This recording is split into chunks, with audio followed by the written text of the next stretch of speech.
That calculator that you used for last week's math quiz, that digital watch that you're currently wearing, or those cool race cars from that TV show called Hot Wheels. Do you ever wonder how they work?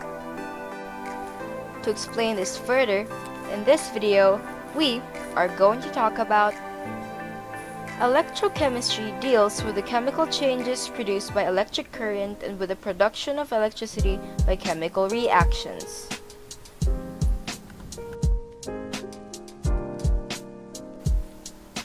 All electrochemical reactions involve the transfer of electrons and are therefore oxidation-reduction reactions. The sites of oxidation and reduction are separated physically so that the oxidation occurs at one location and reduction occurs at the other. Electrochemical processes require some method of introducing a stream of electrons into a reacting chemical system and some means of withdrawing electrons. In most applications, the reacting system is contained in a cell and an electric current enters or exits by electrodes. There are basically two types of electrochemical cells. First are electrolytic cells, which are those in which electrical energy from an external source causes non-spontaneous chemical reactions to occur. So this is an example of an electrolytic cell setup. As you can see, we have the anode or the positive electrode by the left, where oxidation or electron loss happens, while we have the cathode or the negative electrode by the right. This is where reduction happens. As you can see, the electron travels from the positive to negative. Electrolytic cells are non-spontaneous, where an external source causes non-spontaneous chemical reactions to occur. And the second type are voltaic cells, which are those in which spontaneous chemical reactions produce electricity and supply it to an external circuit. So this is what a voltaic cell setup looks like, and we're not going to get into that since it's what we're going to talk about today. So as I said, we have electrolytic and voltaic, and as I said again, we are going to talk about the voltaic cells today. And yeah, we also call them galvanic cells, by the way. So to formally start this discussion, let us first define one crucial definition that we'll be needing in this discussion, which is the word half cells. So half cells contain the oxidized and reduced forms of an element or other more complex species in contact with one another. Just a disclaimer that what we mean by cells is not the body cells that we find in our bodies, but it's something like this. Yeah, just a disclaimer. So in order to fully understand how voltaic cells work, let's use an example. So in this example, please take note that we are to use standard cells. A standard cell is a cell in which all reactants and products are in their thermodynamic standard states, which is 1 mole per liter for dissolved species and 1 atm partial pressure for gases. So we have an electrode here and another electrode. So each of these electrodes are submerged into half cells in separate beakers, and these electrodes are connected by a wire. So with this wire, a voltmeter is connected here. A voltmeter measures the potential difference. It could also be substituted by an ammeter, which measures the current flow. And yeah, these two can be inserted into the circuit. To complete that, imagine a salt bridge as shown in the drawing. So we're going to explain that in a bit. And yeah, so this is basically what summarizes the drawing. We have here the anode on the left, which is where oxidation takes place, and the cathode on the right, which is where reduction takes place. We also have the salt bridge there. In between the two half cells, ions pass through this.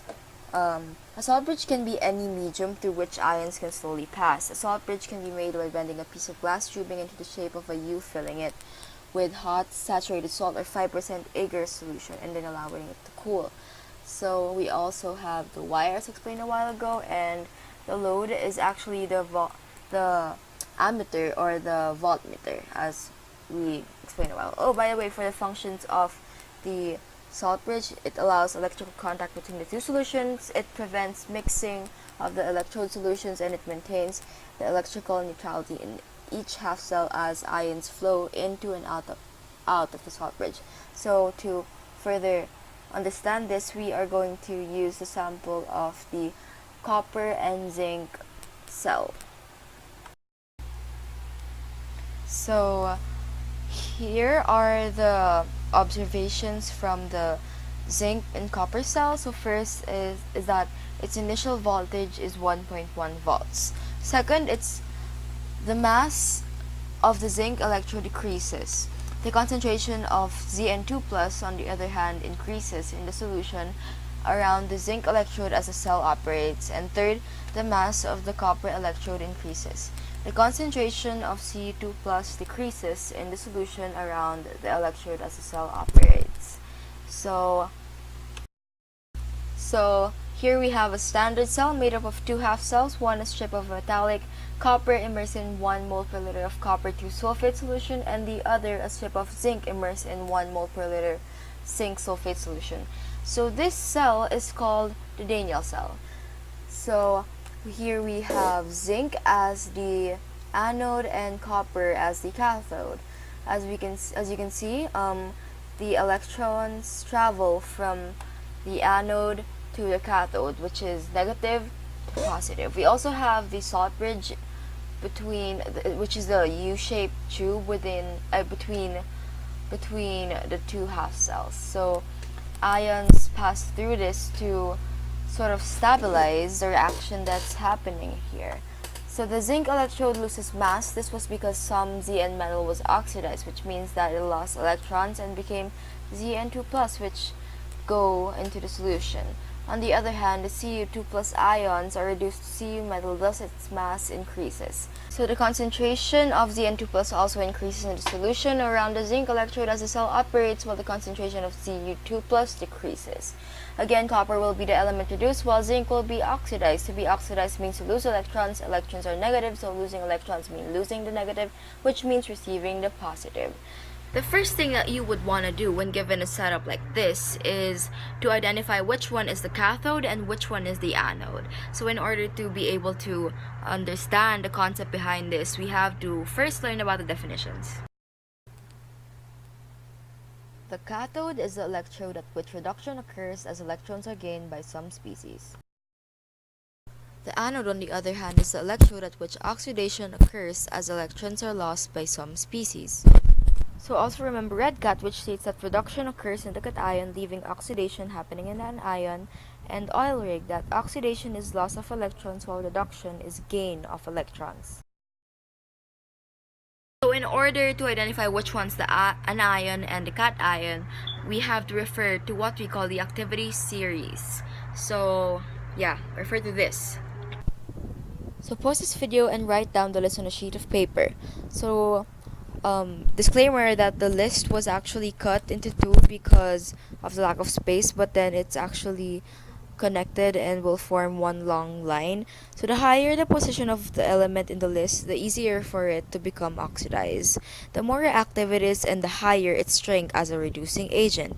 The lower the position of the element in the list, the easier for it to become reduced. The less reactive it is and the stronger it is as an oxidizing agent. Also, as you go lower, the standard reduction potential or the potential for it to undergo reduction becomes more positive. So going back to the example, copper is located lower than zinc. Thus, Cu has the higher ease of reduction. Thus, it's the one that's going to be reduced. Since, again, as we mentioned a while ago, red cat, reduction happens in cations. Copper will be placed in the cation, leaving the zinc for the anion. So we also have what we call the standard hydrogen electrode, or the SHE. Basically, the SHE is used to measure the voltage in one half cell. But yeah, we're not gonna get into that anymore since we're out of time. Thanks for watching.